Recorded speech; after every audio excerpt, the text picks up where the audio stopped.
మిత్రులందరికీ శుభోదయం. ఈనాడు ముఖ్యాంశాలు చదివేది పెద్దోడు సృష్టి, చిన్నోడు వర్షిత్. ఢిల్లీ సుల్తాన్లకు భయపడం. అప్పట్లో కేసీఆర్ నన్ను జైలుకు పంపితేనే భయపడలేదు. రిజర్వేషన్లు రాజ్యాంగాన్ని రద్దు చేసేందుకు భాజపా ఆర్ఎస్ఎస్ కుట్ర. కులగణనను అడ్డుకునేందుకు మోదీ అమిత్ షాల పన్నాగం. సిద్దిపేటకు మళ్లీ వచ్చి కొత్త ఎమ్మెల్యేలను గెలిపిస్తా. ఆఫీసాబాద్ సభ సిద్దిపేట కుత్బుల్లాపూర్ రోడ్ షోలో సీఎం రేవంత్ రోడ్ షోలో అయితే సీఎం రేవంత్ రెడ్డి గారు అయితే చెప్తున్నారు. ఎట్లయితే ఇలా ఉంటే ఓటేసేదిలా, సదుపాయాలన్నీ పోలింగ్ కేంద్రాలు, చలువ పందిళ్లు వేయకుంటే ఎండలతో ఇబ్బందులే. ఇదైతే ఇప్పుడు ఓటు వేసేటందుకైతే ఒక సపరేట్ కార్యాలయం అయితే ఉంటుంది కదా కేంద్రము, కానీ ఆ కేంద్రం అయితే మొత్తం డ్యామేజ్ అయ్యి ఇంకా కొన్ని కేంద్రాలు అయితే మొత్తం కూలిపోయి ఇప్పుడే కడుతున్నట్టు అలా అయితే ఉన్నాయి. ఇందువలనైతే ఎండలకైతే ప్రజలు ఇబ్బంది పడతారు కదా అని అయితే అంటున్నారు. 8న రాష్ట్రానికి మోదీ, 10న ఎల్బీ స్టేడియంలో ప్రధాని సభ, 5న అమిత్ షా. అయితే ప్రధాని మోదీ గారైతే అంటున్నారు వస్తానని. ఎల్బీ స్టేడియం హైదరాబాద్ లో ఉంటుంది.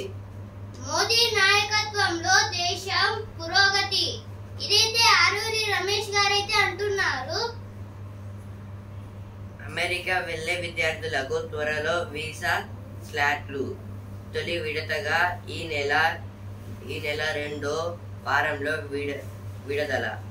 అంటే ఇదైతే ఇప్పుడు అమెరికాకు వెళ్ళైతే చదువుకునే వారికి అయితే అంటే విద్యార్థులకే వీసా అయితే ఇప్పిస్తారంట, ఇంకెవరికి లేదు.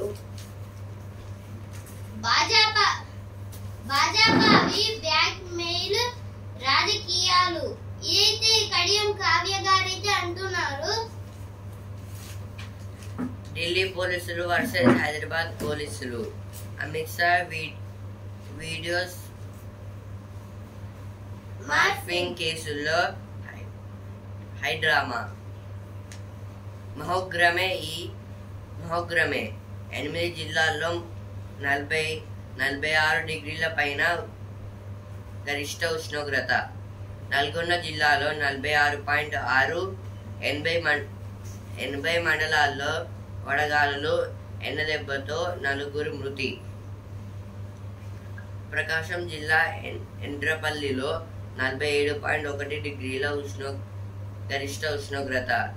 ఏపీలోను భూనీడి ప్రాంతం అంటే ఉష్ణోగ్రత అంటే పెరుగుతుందంట.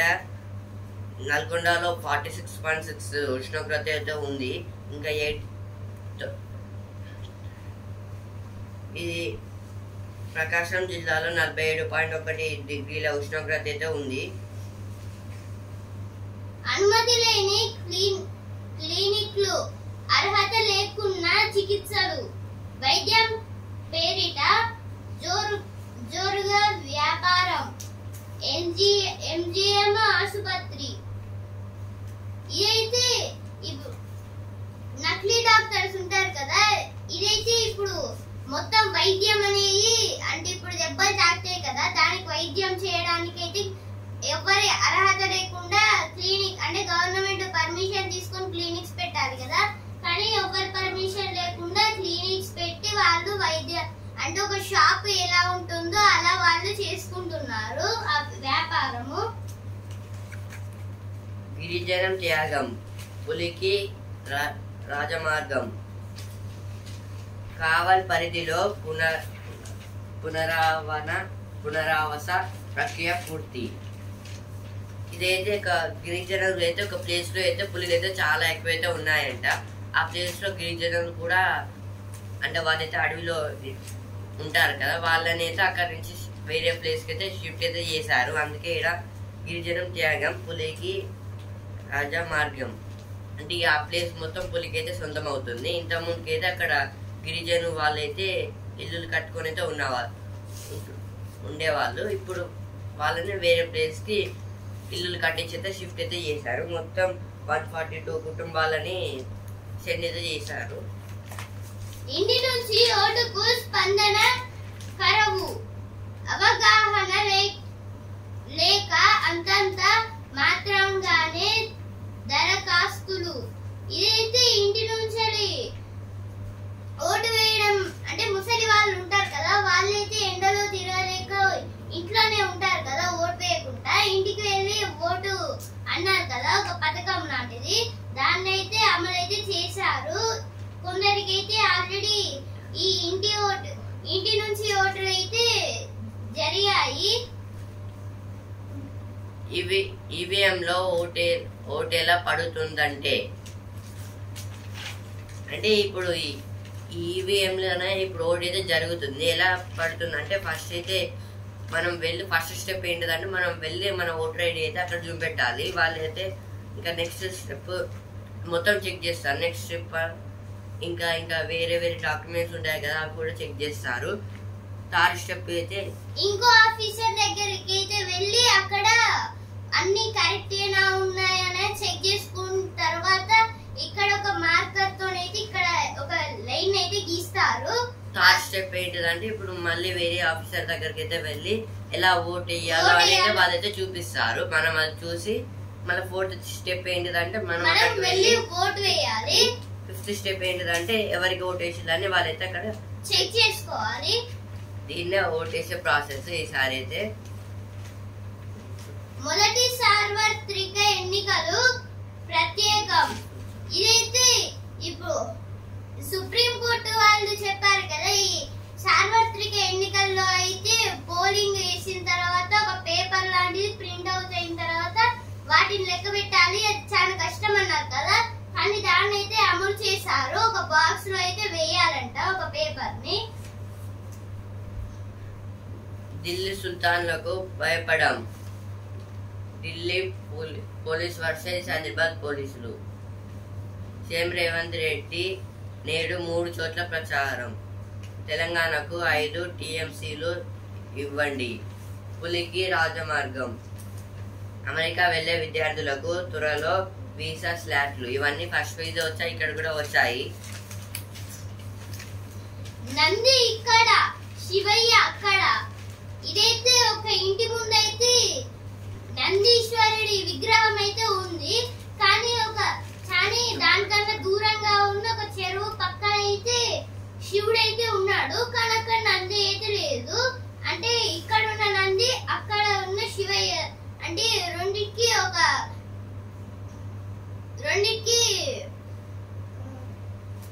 ఒక బంధం లాంటిది అయితే ఉంది. ఇప్పుడైతే ఎడిటోరియల్ పేజ్ కి అయితే వచ్చాను. వికసిత భారతానికి మోదీ గ్యారంటీ. ప్రస్తుత సార్వత్రిక ఎన్నికలు ప్రధానంగా మోదీ గ్యారంటీ పైనే జరుగుతున్నాయి. అంటే ఈసారి ఎలక్షన్స్ అయితే మోదీ గారి గ్యారంటీ మీద జరుగుతున్నాయి అంటున్నారు. 2014 ఎన్నికల తీర్పు ప్రజల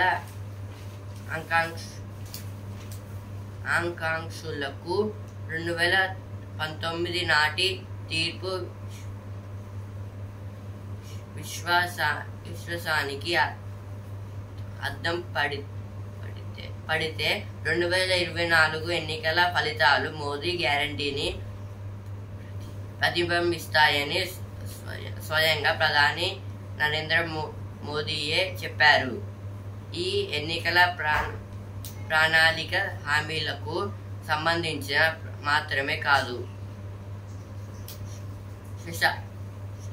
శతాబ్ద కాలంగా వివిధ పథకాల ద్వారా ప్రజలకు లబ్ధి చేకూర్చిన రికార్డు మాకుంది. ఏదంటే విశ్వసామ్యమైనది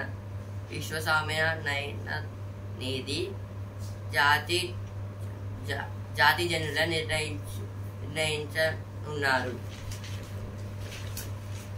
ఇది ఏంటిదంటే ఇది మొత్తం ఈసారి ఎన్నికలు మొత్తం మోదీ గ్యారంటీల మీద జరుగుతుంది అని చెప్తున్నారు. ఇంకా ఈ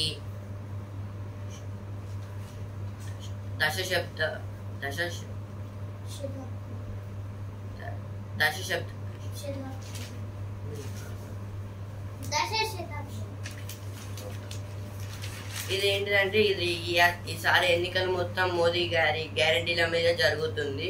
అంటే పథకాలు 2014 ఎన్నికల్లో తీర్పు ప్రజల ఆకాంక్షకు ఒత్తిళ్లను అధిగమించి కోవిడ్-19 విసిరిన కఠిన సవాళ్లను మనమేలా అధిగమించామో గడిచిన 5 ఏళ్ళగా. ఇదేంటంటే కోవిడ్-19 సవాళ్ళను ఎలా ఎదుర్కొందామంటే ఇది కోవిడ్-19 వచ్చినప్పుడైతే మనం ఏం భయపడలేదు, మొత్తం అన్ని మోదీ గారు చేపట్టి ఇలా జరిగిందని చెప్తున్నారు. విదేశాల్లో నిబ్బరంగా మన ఎన్నికల వైపు ప్రపంచం చూపు. ప్రపంచ దేశాలు ఇప్పుడు భారత్ లో జరుగుతున్న సార్వత్రిక ఎన్నికలను నిశితంగా గమనిస్తున్నాయి. ఈ ఎన్నికల్లో తుదిపరి ప్రభుత్వ ఏర్పాటునే కాకుండా వికసిత భారత్ కోసం దేశం సాగిస్తున్న అన్వేషణ సాఫల్యతను నిర్ణయిస్తాయన్న అభిప్రాయం వ్యక్తమవుతుంది. ఇది మొత్తం మన ఎన్నికలు అయితే దేశం మొత్తం అయితే స్ప్రెడ్ అయ్యాయంట. మొత్తం అన్ని దేశాలు అయితే ఎవరు గెలుస్తారని అయితే ఎదురు చూస్తున్నారు.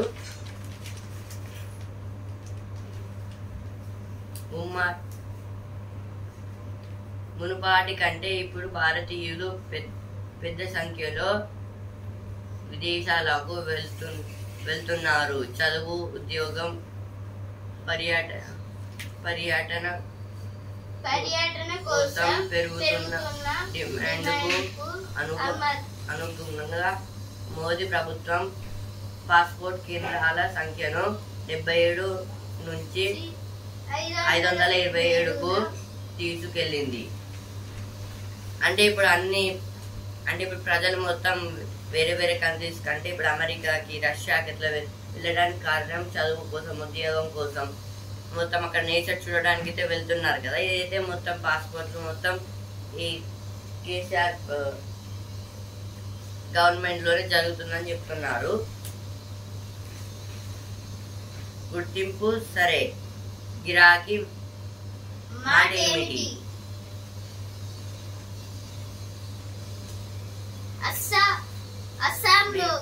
అస్సాంలోని సాంప్రదాయ బిహుడోలు వాయిద్యం వారణాసి వీధుల్లో తయారు చేసే బనారస్ తండాయ్ వంటకం వాటి 60 అంశాలకు ఇటీవల భౌగోళిక గుర్తింపు లభించింది.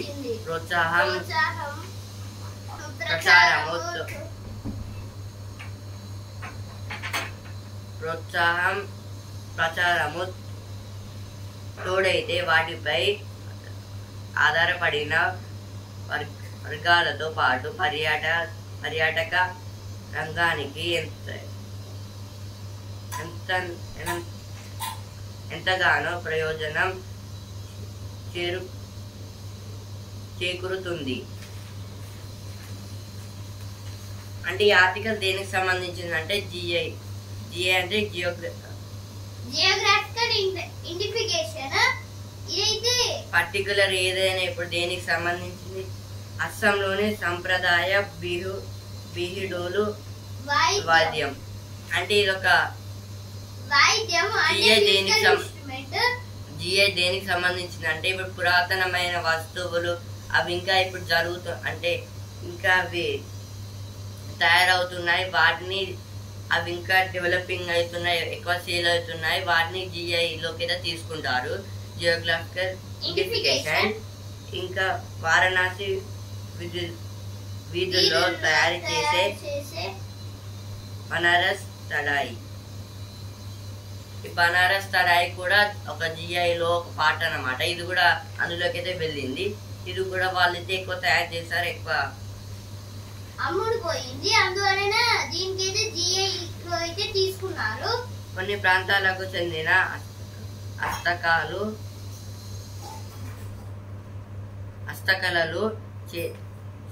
చేనేత వస్త్రాలు, వస్తువులు, వంటకాలు వంటి వాటిని ప్రత్యేకత ఉంటుంది. అంటే ఇప్పుడు కొన్ని ప్లేసెస్ లో డిఫరెంట్ టైప్స్ ఆఫ్ ఫుడ్, ఇంకా వస్తువులు హస్తకళలతో, అంటే చేతితో తయారు చేసిన వస్తువులు. హస్త అంటే చేతి, దాన్నే హస్తకళలు అంటారు. దాని చేతితో తయారు చేసిన వస్తువులు లేదా ఫుడ్ ఐటమ్స్ ఉంటాయి కదా, వాటిని బొమ్మలు, పెయింటింగ్స్, ఇంకా కొన్ని రకాలైన గాజులు తయారు చేస్తారు కొందరు. ఇలా అయితే చాలా అయితే తయారు చేస్తూ ఉంటారు. ఇట్లా చేసేవన్నీ హస్తకళలు అంటారు. అవి జిఐలోకి అయితే వెళ్ళాయి. అవి చాలా మంది అంటే కొనుక్కుంటున్నారు. అవి ఎక్కువ డెవలపింగ్ అని అనిపిస్తే అవి అయితే జిఐలోకి అయితే వెళ్తాయి. ఇప్పుడు ఎగ్జాంపుల్, ఇప్పుడు రీసెంట్ గా హైదరాబాద్ లోని అక్కడైతే గాజులు అయితే జిఐలోకి అయితే వెళ్ళాయి. ప్రచారం కీలకం. ఏదైనా వస్తువు భౌగోళిక గుర్తింపు పొందాలంటే మొదట దాని ప్రత్యేకతలు, చరిత్ర, ప్రాంతీయంగా ఎందుకు ప్రాచుర్యంలోకి వచ్చింది, ఎటువంటి నైపుణ్యాలు అవసరమనే వివరాలను తెలియజేస్తూ జియోగ్రఫీ ఐడెంటిఫికేషన్ రిజిస్ట్రేషన్ కి దరఖాస్తు చేసుకోవాలి. అంటే ఇప్పుడు ఏదైనా వస్తువు లేదా ఫుడ్ ఐటమ్ జిఐలోకి వెళ్ళాలంటే ఫస్ట్ దానికి సంబంధించిన సెల్లింగ్ అవ్వాలి. అది చాలా పురాతనమైన వస్తువులాగైతే ఉండాలి. అంటే దానికి ఒక ప్రత్యేకత అయితే ఉండాలి. దీన్ని అయితే ఇలా ఇన్ఫర్మేషన్స్ దానికి అయితే పర్టికులర్ గా తింగుకుంటే దాన్ని అయితే పంపిస్తారంట. ఇలాంటి వాటిని కేంద్ర వాణిజ్య పరిశ్రమల శాఖ చెందిన పేటెంట్, డిజైన్, ట్రేడ్ మార్క్ విభాగం, భౌగోళిక గుర్తింపు, జియోగ్రాఫికల్ ఐడెంటిఫికేషన్ జిఐ. అంటే దీనికి సంబంధించిన పేటెంట్ ఒకటి ఉండాలి, ఇంకా డిజైన్, ఇంకో ట్రేడ్ మార్క్. పేటెంట్ అంటే ఒక పర్టికులర్ థింగ్, దానికి ఆ కంపెనీకి సంబంధించిన సింబల్ అన్నమాట. దానికి సంబంధించిన పేరు లేదా సింబల్, దానికే మళ్ళీ దాన్ని ఎవరైనా యూజ్ చేసి కేసు పడుతుంది. ఇంకా డిజైన్ అంటే ఈ పెన్ ఒక డిజైన్, మళ్ళీ దీన్ని వేరే కంపెనీస్ తయారు చేయదు. ఒకవేళ తయారు చేస్తే వీళ్ళైతే ఈ తయారు చేసిన వాళ్ళు ఈ రియల్ కంపెనీకి అయితే వాళ్ళైతే ఫైన్ అయితే కట్టాలి. పడుతుంది. అందువలన లేదా వాళ్ళు డబ్బు ఇచ్చి ఆ డిజైన్ అయితే కొనుక్కొని చేసుకోవాలి. ట్రేడ్ మార్క్ అంటే ఇప్పుడు పేటెంట్ అంటే పర్టికులర్ థింగ్ సంబంధించింది. ట్రేడ్ మార్క్ అంటే పేటెంట్ సబ్ పేటెంట్ టైప్ అన్నమాట. సబ్ పేటెంట్ అంటే ఇప్పుడు దీనికి ఇది ఒక పేటెంట్ అన్నమాట. దీనికి సబ్ హెడ్డింగ్ కింద అయితే ఉంది. దీన్నే ట్రేడ్ మార్క్ అంటారు. షిఫ్ట్ కార్ అయితే ఉంది కదా, షిఫ్ట్ డిజైర్. షిఫ్ట్ అనేది పేటెంట్, డిజైర్ అనేది trade mark, sub heading type అన్నమాట.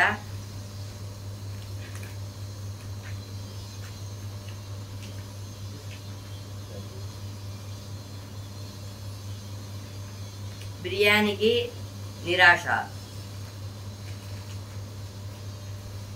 భౌగోళిక గుర్తింపు సాధించేలా చేనేత ఉత్పత్తులను ప్రోత్సహిస్తామని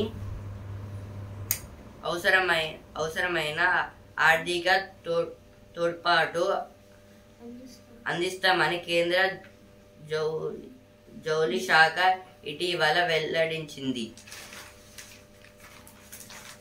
అంటే ఈ బిర్యానీకి ఎందుకు చెందలేదంటే ఇప్పుడు చాలా టైప్స్ ఆఫ్ అన్ని ప్లేసెస్లో తయారు చేస్తారు కదా, దానికి ఒక అంటే ఇప్పుడు పేటెంట్ దానికి అంతా లేదు ప్రాసెసింగ్, అందుకే దాన్ని అయితే తీసుకోలేదన్నమాట.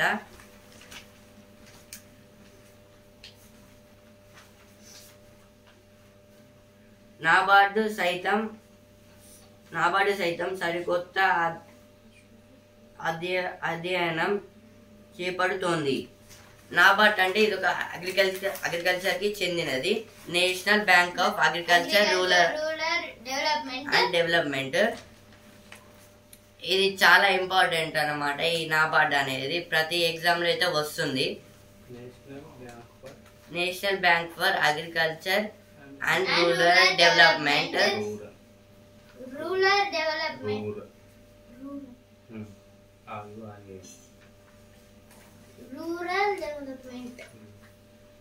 ఇదైతే యూపీఎస్సీ ఎగ్జామ్స్ లలో అయితే వస్తుంది. భౌగోళిక గుర్తింపు లభించిన వస్తువులకు ఎంత మేర ప్రయోజనాలు చేరుతున్నాయన్నది క్షుణ్ణంగా పరిశీలిస్తోంది. గతంలో నాబార్డు నిధులు అందించిన 144 వస్తువులకు జిఐ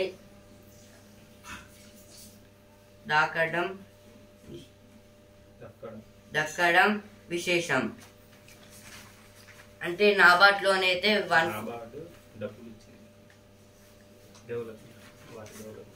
అంటే నాబార్డ్ అయితే జిఐ వాళ్ళకైతే మనీ అయితే ఇచ్చింది వాళ్ళ డెవలప్మెంట్ కోసం అయితే.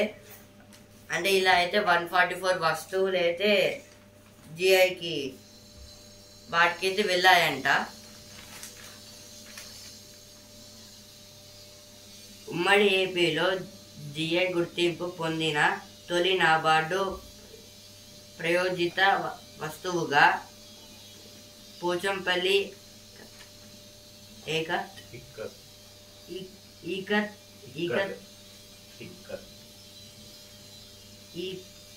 ఇక్కత్ పేరు గాంచింది. మన సైడ్ స్టేట్ లో అయితే ఆంధ్రప్రదేశ్ లో అయితే తొలిది అంటే ఫస్ట్ ఇది ఒక నాబార్డ్ నుంచి అయితే ఒక వస్తువు అయితే వెళ్ళింది. అది ఇక్కత్ పేరు గణించింది. అదైతే వెళ్ళింది నా జిఐకి అయితే. ఇక్కత్ అంటే ఇప్పుడు పోలీస్ వాళ్ళ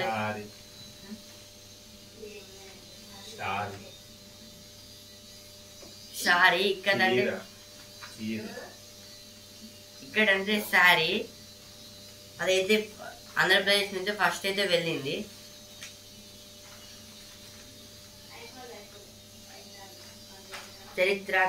చరిత్రాకత నేపథ్యాన్ని వివరించడంలో విఫలమైనందుకు హైదరాబాద్ బిర్యానీకి ఈ గుర్తింపు దక్కలేదు.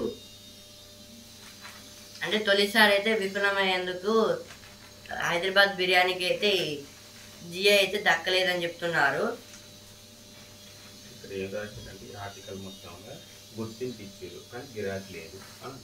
ఈ ఆర్టికల్ మొత్తంలో ఆ వస్తువులకైతే గుర్తింపు ఇచ్చారు కానీ ఎక్కువ సేల్ అవ్వడం లేదు.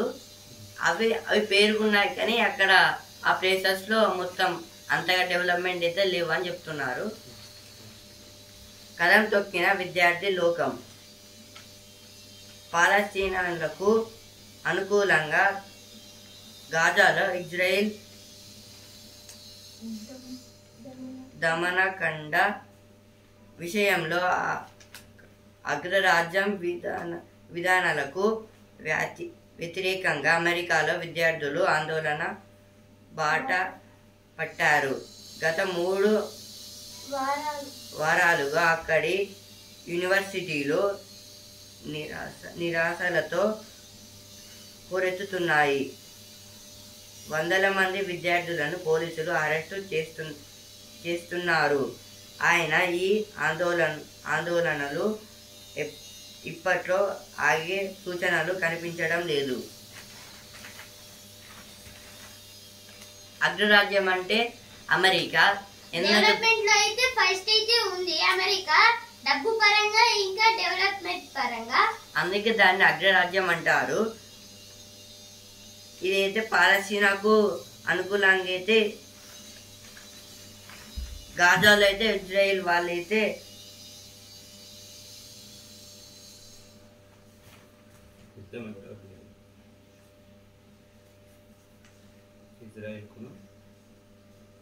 ఇజ్రాయెల్కి అయితే ఇరాన్కి అయితే జరిగింది యుద్ధం. అయితే అందులో గాజా వాళ్ళకి సపోర్ట్ చేస్తూ విద్యార్థులు అయితే ర్యాలీలు చేస్తారు. అందులో గాజా వాళ్ళకి సపోర్ట్ చేస్తే విద్యార్థులు, అమెరికా విద్యార్థులు అయితే మొత్తం చేస్తున్నారు. ఎందుకు సపోర్ట్ చేస్తున్నారని. ఇంకా అక్కడ ఉన్న పోలీసు వాళ్ళు అయితే చాలా మంది విద్యార్థులను అయితే అరెస్ట్ చేసిన ఇంకా అదైతే ఆగే పరిస్థితి ఇంకా రాలేదని చెప్తున్నారు.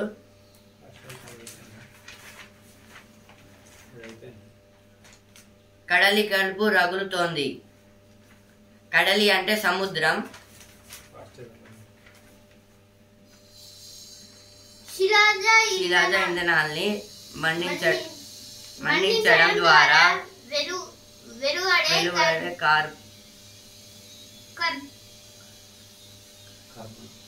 కార్బన ఉద్గారాల్లో అధికమవుతుందని సముద్రాలు పిలుచుకుంటాయి. అలా భూతాప వృద్ధిలో 90% దాకా సాగర జలాలే నిభాయిస్తున్నాయి. ఇవేంటంటే సముద్రాల్లో ఇప్పుడు చాలా హీట్ని అయితే ప్రొడ్యూస్ అయితే చేస్తుంది. ఎందుకంటే మనం ఇప్పుడు ఏదైనా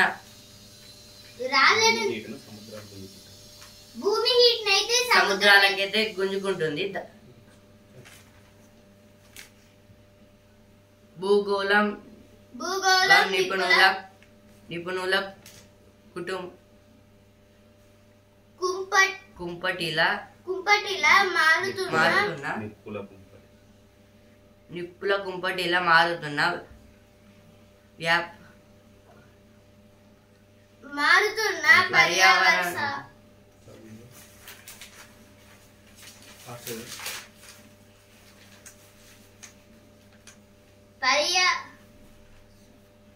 పర్యవసానంగా సముద్రాలు గణనీయంగా వేడెక్కుతున్నాయి. అత్యధిక ఉష్ణ సంవత్సరంగా నమోదైన 2023లో మునుపెన్నడూ లేనంతగా నీటి ఉపరితలాలు వేడెక్కుతున్నట్లు ఇటీవల ధృవీకరించిన ఐరాస వాతావరణ విభాగం పలు దుష్పరిణామాలు తప్పవని హెచ్చరించింది. పూణేలోని IITM Indian Institute of Tropical Meteorology శాస్త్రవేత్తల బృందం ఇంకా లోతైన అధ్యయనం చేపట్టింది. ఇదైతే యుఎన్ఓ ఐరాస అంటే UNO, United Nations of Organisations. UNO అయితే ఇట్లా హెచ్చరిస్తుంది ఏమంటే ఇలా అయితే మొత్తం అవైతే సముద్రాలు మొత్తం హీట్ అవుతున్నాయి. ఎందుకంటే మనం ఇక్కడ భూమిపైన ఉన్న చేసే వస్తువులను అయితే ఏదైనా ఇప్పుడు చేసే అన్ని ఏదన్నా కెమికల్స్ అవన్నీ డస్ట్ అయితే మనం సముద్రాల్లో అయితే వేస్తాము. అందులో దాని వల్ల అయితే సముద్రాలు మొత్తం హీట్ ఎక్కి మొత్తం భూమికి అయితే సెండ్ చేసి మనకి ఎండ కొడుతుంది. కానీ అదంతా ఇప్పుడు చెమటలు రావడం ఎందుకంటే మొత్తం వాటర్ మొత్తం ఎవాపరేట్ అయ్యి ఇట్లా చెమటలు అయితే వస్తాయి. అది తాజాగా వెల్లడించిన అంశాలు మరింతగా ఆందోళన పరుస్తున్నాయి.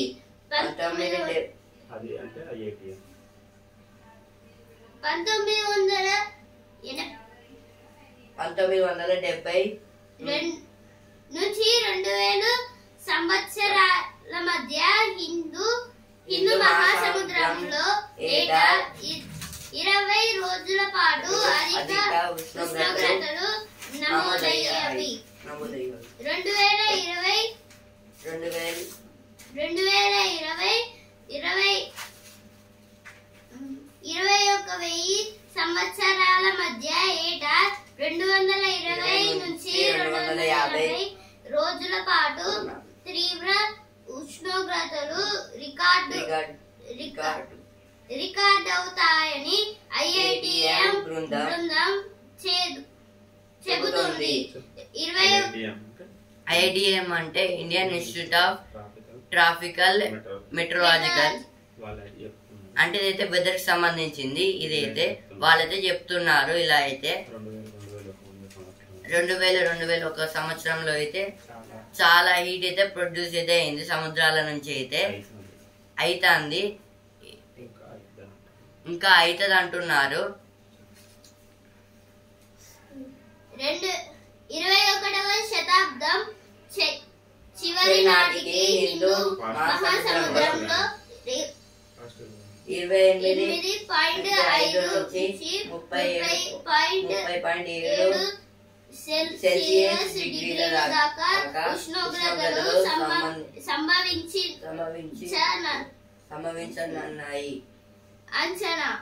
సంభవించనున్నాయని అంచనా. సముద్ర ఉపరితల ఉష్ణోగ్రతలు 28 డిగ్రీలకు మించాయంటే పెను భీకర వర్షాలు దాపురిస్తాయి.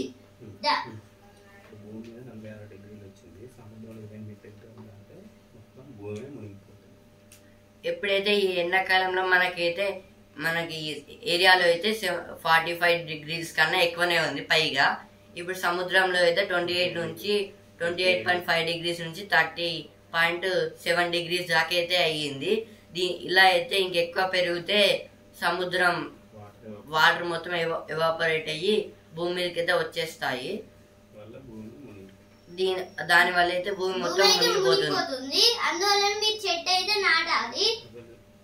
అంతకు మించి సాగర జలాలు వేడెక్కితే ఋతుపవనాల గతిరీతులే మారిపోతాయంటున్నారు. సముద్ర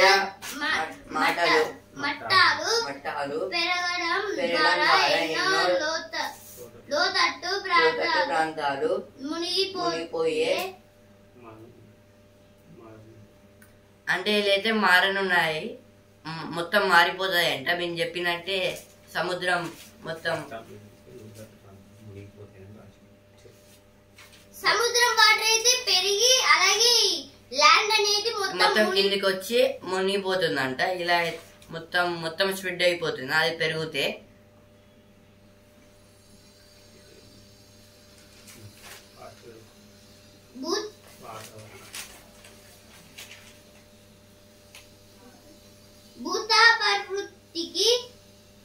భూతాభివృద్ధికి ప్రధాన కారణమైన కర్బన ఉద్గారాల విడుదల వేగం మందగిస్తుంది. వాతావరణ మార్పుల దుష్పరిణామాలను నివారిస్తూ శీతోష్ణ స్థితిగతిని సంరక్షించడంలో వనాలు అత్యంత కీలక భూమిక పోషిస్తాయి. అడవి విస్తీర్ణం పెంపుదలపై ఇంకా మీదైన దేశంలోని ప్రతి ప్రభుత్వము దృష్టి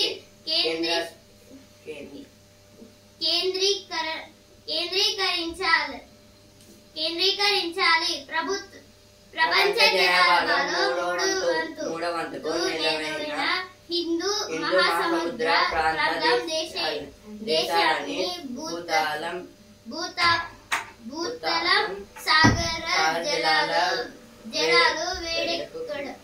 వేడెక్కకుండా ఉమ్మడి కార్యాచరణకు సిద్ధపడేలా భారతదేశమే గట్టి పూనిక వహించాలి.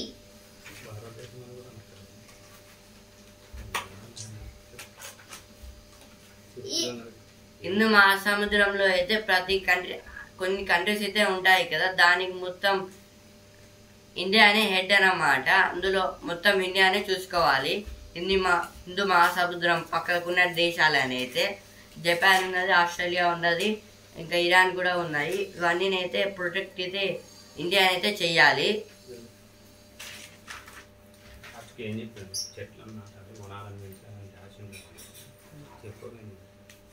మొత్తం ఇలా అయితే జరగకుండా అయితే మనం అయితే చెట్లను నాటాలి ఎక్కువ.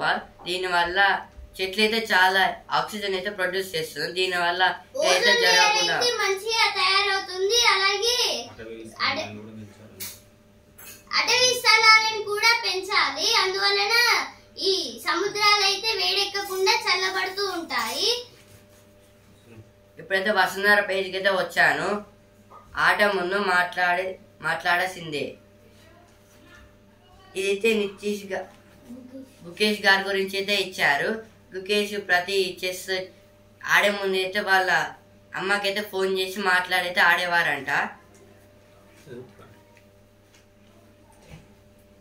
ధానుష వేదికను చిత్రించేస్తుంది. అంటే అయితే మొత్తం అయితే డ్రాయింగ్ అయితే చేస్తుందంట. ధనుష గారు అయితే డ్రాయింగ్ అయితే చేస్తారంట. చాలా ఇప్పుడైతే సినిమా పేజ్కి అయితే వచ్చాను. లెక్కలు సారించేసే రక్షకుడు. లెక్కలు సరిచేసే రక్షకుడు. ఇది పవన్ కళ్యాణ్ గారి మూవీ కుబేరాలో నాగు ఇలా. కుబేరా మూవీలో అయితే నాగార్జున గారు అయితే యాక్టింగ్ అయితే చేస్తున్నారంట. సెట్ లోకి అప్పుడే. ఇది మహేష్ బాబు గారి మూవీ ఓ మంచి దయ్యం. ఇవైతే ఈనాడు సినిమా పేజ్ వార్తలు. ఇప్పుడైతే సిరీ ప్లేజ్ కి వచ్చాను. తీవ్ర వైద్యుల చికిత్సకు ఆర్థిక భరోసా.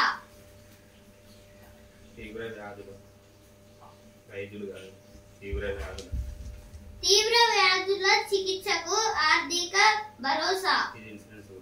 ఇదైతే ఇన్సూరెన్స్ గురించి.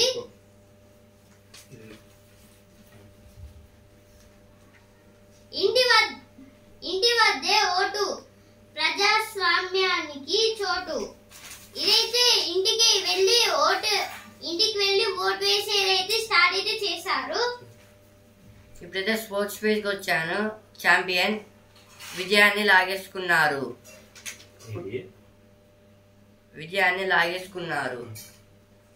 ఉత్కంఠ పోరులో రాజస్థాన్ పై సన్ రైజర్స్ గెలుపు. మెరిసిన నితీష్ భువనేశ్వర్. నిన్న మ్యాచ్ లో అయితే రాజస్థాన్ అయితే ఓడిపోయింది.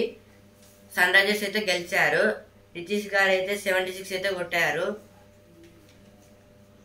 అందుకే 4 స్పిన్నర్లు.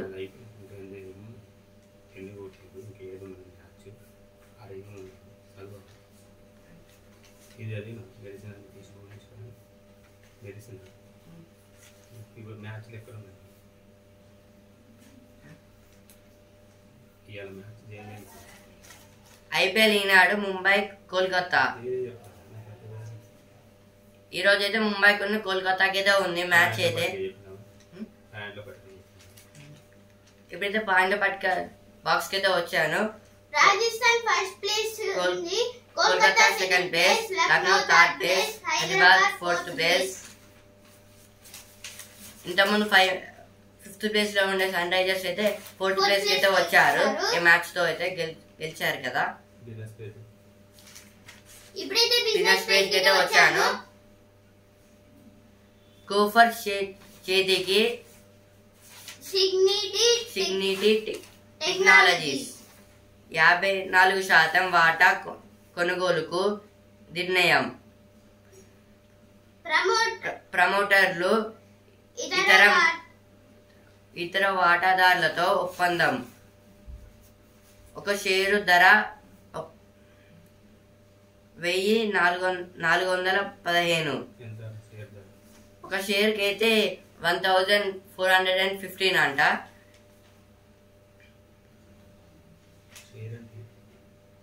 షేర్ అంటే ఇప్పుడు ఒకరికి ఇచ్చే మనీ అన్నమాట. ఒక కంపెనీలో పెట్టే పెట్టుబడి.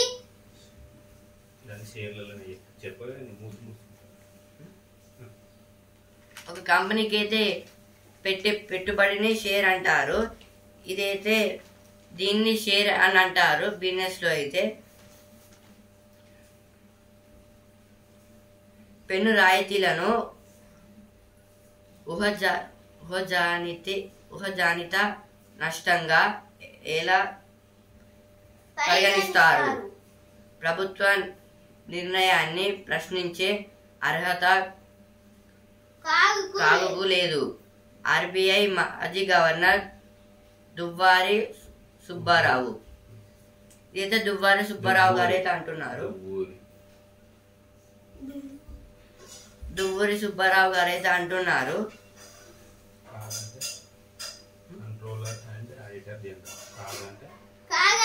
Controller and auditor general.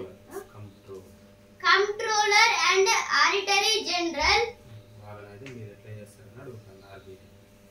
వాళ్ళనైతే ఆర్బీఐ ఎలా ప్రశ్నించగలదని అంటున్నారు. ఆర్బీఐ అంటే రిజర్వ్ బ్యాంక్ ఆఫ్ ఇండియా.